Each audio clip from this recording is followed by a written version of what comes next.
ചങ്കുറപ്പും എല്ലുറപ്പും നിന്റെ അത്രയും മറ്റൊരുത്തനും വരില്ല. എനിക്കറിയാടോ അത്. കാട്ടുകൊമ്പനോട് മല്ലയുദ്ധം പാടില്ല, വാരിക്കുഴി ഒരുക്കണം. അതാണ് ബുദ്ധിയുള്ള മനുഷ്യന്റെ വഴി.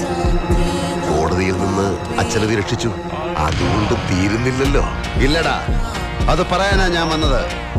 2 വിരല് മതി കൊരവള്ളി പൊട്ടിച്ച് നിന്നെ കൊല്ലാൻ. ചെയ്യാത്തത് നീ ചെയ്ത ക്രൂരതയ്ക്ക് നീ അനുഭവിക്കണം. സെൻട്രൽ ജയിലിലെ ജീവിതം എന്താണെന്ന് നീ അനുഭവിച്ചറിയണം.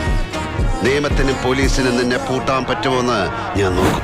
അവർക്ക് വേണ്ടത് ശിക്ഷിക്കാനൊരു പ്രതിയാണെങ്കിൽ 1 പകരം 10 എണ്ണത്തിന് പവിത്രം കൊടുക്കും. എങ്കിൽ അന്ന് ഇന്ദുചൂടന്റെ കോടതി നിന്റെ കേസെടുക്കും. നിയമവും ന്യായാധിപനും ഞാൻ തന്നെയായിരിക്കും. കൊല്ലും ഞാൻ.